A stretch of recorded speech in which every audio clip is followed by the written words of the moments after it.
Hər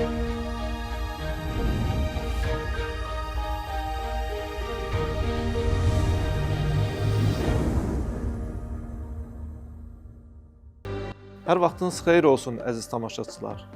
Uca Allahın salamı, rəhməti və bərəkəti üzərinizə olsun. Bugünkü buraxılışımızda yenə insan mövzusundan danışacağıq. İslam dininə görə insan həyatının mənası və məqsədi nədən ibarətdir? Qurani-Kərimdə, Peyğəmbərin hədislərində bu barədə bizə nələr bildirilir? Mövzunu müzakirə etmək üçün həmsöhbətim Azərbaycan İlahiyyat İnstitutunun müəllimi, İlahiyyat üzrə fəlsəfə doktoru, Dosent İbrahim Quliyevdir.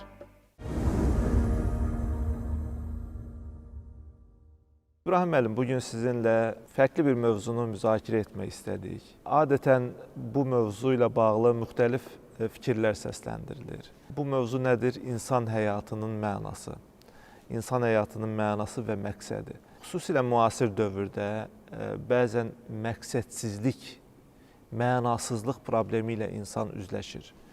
Və bunun üçün müxtəlif çıxış yolları axtarır. Müxtəlif fəlsəfi düşüncələrə, müxtəlif dini düşüncələrə yönəlir və yenə də öz çıxış yolunu tapa bilmir. Çünki bunların heç birində mütləq bir xətt müəyyən edə bilmir.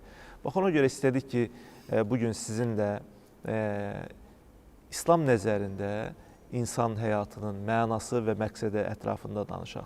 İslam nəzərində kainat və onun bir parçası olan insan boşuna mı yaradılıb, yoxsa onun bir məqsədi və istiqamətləndiyi bir yön mü var? Müasir antropologiya elminin banisi olan Alexis Carrel'in gözəl bir sözü var. Deyir ki, insan həqiqəti tam bəlli olmayan, tam araşdırılıb ortalığa qoyula bilinməyən bir varlıqdır.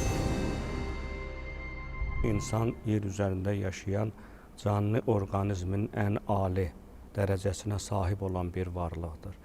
Hələ qədim Yunan filosofları insan haqqında müxtəlif fikirlər, nəzəriyyələr irəli sürüblər. Biz istər Sokratın, istər Platonun əsərlərinə, onların fəlsəfi düşüncələrinə baxdıqda da görürük ki, birbaşa onların nəzəriyyələrinin, onların tədqiqatlarının, əgər belə demək mümkündürsə, mərkəzində insan amili dayanıb. Hərə öz gücü miqdarında insanın mahiyyəti, onun yaranmasında əsas məqsədin nədən ibarət olması və s. haqqında öz fikirlərini, öz düşüncələrini irəli sürüblər. Kimi insanı heyvan-ı natiq, yəni danışan canlı adlandırıb. Bəzən biz fəlsəfi məktəblərdə insanın Allah yerinə belə qoyulduğunun şahidi oluruq və s. Amma bir məsələ aydındır ki, Platonun təbirincə desək, insan ruh və maddiyyatdan ibarət olan bu iki varlığı bir-birinə birləşdirən bir varlıqdır. Məsələni bu kontekstdən təhlil etdikdə ümumiyyətlə məlum olur ki, insanı təkcə maddi nöqteyi nəzərdən təhlil etmək mümkün deyil.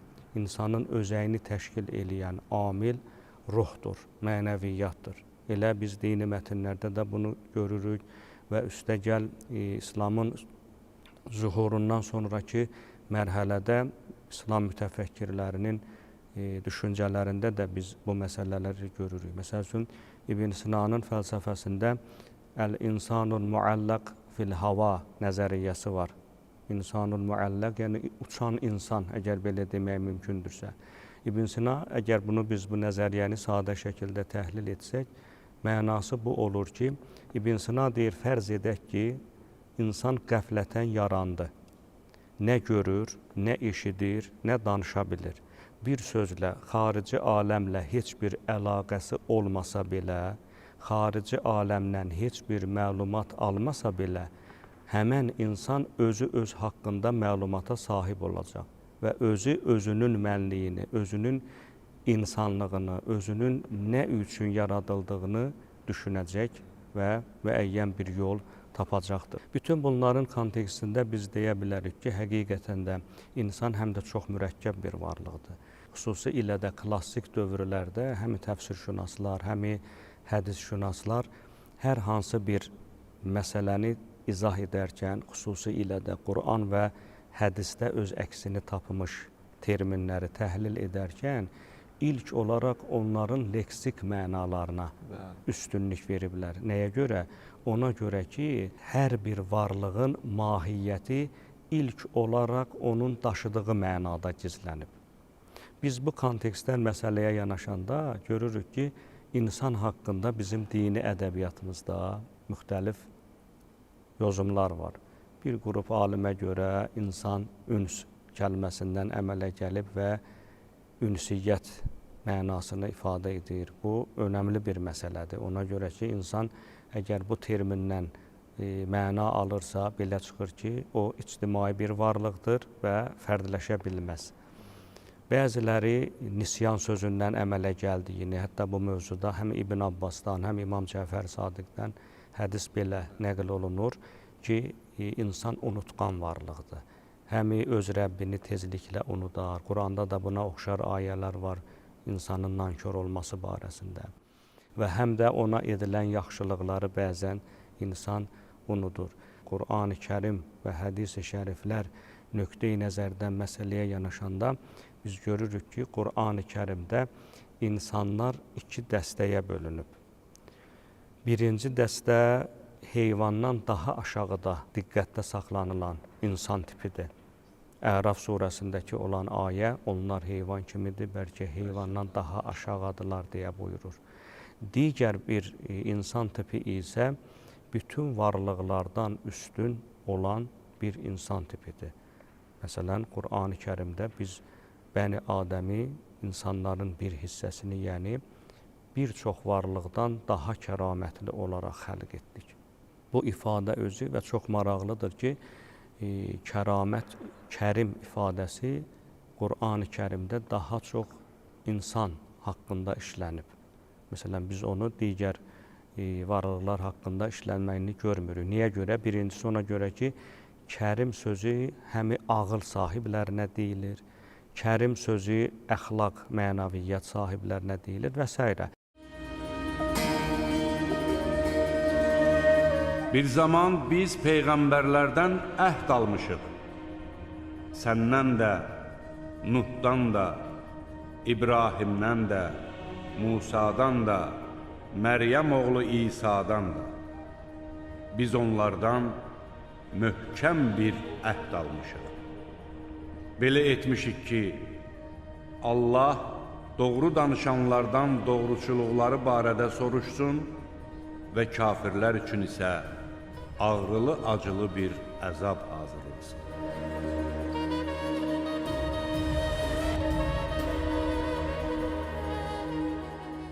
Dinin ilkin mənbələrinə görə, Qur'an-ı Kərimə görə kəlmələrin dediyiniz kimi o seçilməsinə uyğun olaraq baxdığımız zaman belə bir mənzərə çıxır ki, insan həyatı Tanrı ilə bir yerdə mənalanır və ya mənadan düşür. Bəli. Yəni, insan həyatını Tanrıdan, onun yaradıcısından kənar şəkildə mütaliə eləmək onu bir mənaya aparıb çatdıra bilmir. Bəli. Yalnız Tanrı ilə birlikdə o bir məna kəsb edilir. O məna da sizin qeyd elədiyiniz kimi ya Tanrı ilə bir olaraq o ən gözəl, kamil insan nöqtəsinə doğru getmək, ora doğru can atmaq ya da heyvandan daha aşağı olmaq mənasındadır. Biz insanları və cinləri yalnız ibadət etsinlər deyə yaratdıq. Eyni zamanda başqa bir ayədə biz bu kainatı boşuna yaratmadıq. Əbəs yerə, təsadüfən, olsun, bu da olsun, o da olsun deyə yaratmadıq. Bir məna və məqsəd istiqamətində yaratdıq. Bax, istərdim ki, bu istiqamətdə İslam dininin həqiqətdə insana yüklədiyi məna üzərində dayanaq. Zariyat surəsinin 56-cı ayəsi olan o ayədə Uca Rəbbimiz insanın ibadəti üçün xəlq edildiyini, burada artıq məqsəd bəlli olur. Doğrudur, oradakı ibadət sözünü bəzi alimlər, məsələn, Böyük Azərbaycan mütəfəkkiri Məhəmməd Füzuli irfan mənasında, yəni tanıma mənasında ifadə edir. Məni tanıyasınız deyə mən sizi xəlq etmişəm. O məşhur deyim də var, hər kəs özünü tanısa Rəbbini tanıyar və s. Yəni, bir sözlə biz Qur'an və hədis nöqteyi nəzərdən insanın yaranma məqsədinə diqqət etsək, həm qeyd edilmiş o ayədə, həm də başqa bir ayədə yer üzərini təmir edəsiniz deyə ifadəsi keçir. Bu ayələri biz müqayisəli şəkildə təhlil etdikdə görürük ki, heç də insanın xəlq edilməsində əsas məqsəd yalnız və yalnız Allaha ibadət etməsi, gecələri namazda, gündüzləri orucda keçirməsi mənasında, anlamında deyil. Bu ayə işin insanın mənəvi cəhətdən sizin də qeyd etdiyiniz kimi Allahla rabitəsini qoruyub saxlayan ayədir. Allahla insanın mütləq bir rabitədə olacağını, bu mütləqiyyət kəsb etdiyini bildirən ayədir. Digər mənim o qeyd etdiyim ayədə isə insanın həm də özü və kainatla olan, özü və cəmiyyətlə olan əlaqəsini tənzimləyən ayədir. Bu ayə onu göstərir ki, bayaq da qeyd etdiyimiz kimi bir insanın dağlara, daşlara, mağaralara çəkilərək və yaxud da ki, evin bir küncündə fərdləşərək özünü cəmiyyətdən, ailədən tamamilə təcrid edib, yalnız uca Allahla rabitə qurması da İslamın nöqteyi nəzərdən doğru hesab edilmir. Deməli, biz əgər o irfanda, o fəlsəfədəki kamil insan anlayışını doğru düzgün şəkildə başa düşmək istəyiriksə, mütləq şəkildə həm insanın Allahla olan rabitəsi və həm də insanın kainat və özü ilə olan rabitəsinin düzgün şəkildə qurulmasını biz, necə deyərlər, görürük. Yəni, bu rabitələrdən biri olmasa, yalnız bir rabitə ilə bir insanın həqiqi insanlıq keyfiyyətinə sahib olması, Allahın o insanı yaratmaqda məqsədinin nə olduğunu düzgün şəkildə başa düşülməsi məncə də mümkünsüz olardı. Ona görə də İmam Əlinin gözəl bir deyimi var. Buyurur ki, hər bir insan haradan gəldiyini, harada olduğunu və hara getdiyini bilməlidir. Deməli, bu rəvayət onu göstərir ki, bir insan haradan gəldiyini düşünməklə özü ilə Rəbbi arasında olan rabitəni qoruyub saxlayacaq. Çünki Qur'an dəfələrlə bizə sizi bir damcı sudan xəlq etdik deyə buyurmaqdadır. Və yaxud da Yasin surəsində də qeyd edildiyi kimi ərpimiş sümüyü biriləri gətirir Peyğəmbərin huzurunda ovxalayır, tökür. Bunları kim yaradacaq? Allah isə ayə nazil edir ki, sizi ilk xəlq edən şübhəsiz ki, sizi yaratmağa qadirdir. Hər bir insan təkcə özünü ibadətə verməklə, təkcə savab əməlləri qazanmaqla deyil, eyni zamanda o savab əməlləri cəmiyyətdən də qazanmalıdır. Yəni, rabitə təkcə uca Rəblə öz arasında deyil, özü ilə cəmiyyət arasında olan rabitəyə də diqqət yetirməlidir və hara gedəcəyini düşünməlidir ifadəsi onu göstərir ki, insan yox olmur. Ümumiyyətlə, səhv eləmirəmsə, Lomonosovun nəzəriyyəsi də maddə yox olmur, bir şəkildən başqa bir şəklə düşür, çevrilir.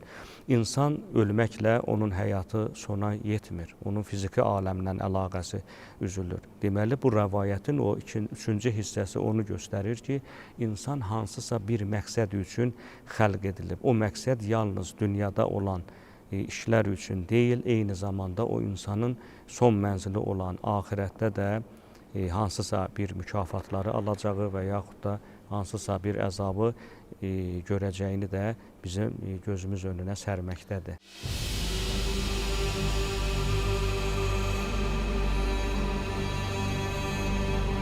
Həqiqətən öz Rəbbindən onu görmədikləri halda qorxanlar üçün bağışlanma və böyük bir mükafat vardır.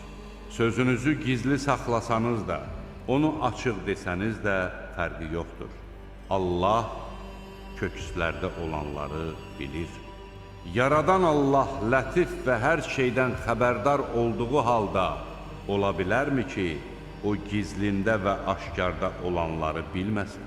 Yeri sizin ixtiyarınıza verən odur. Onun hər tərəfində gəzin və Allahın ruzisindən yeyin. Qayıdış da onadır.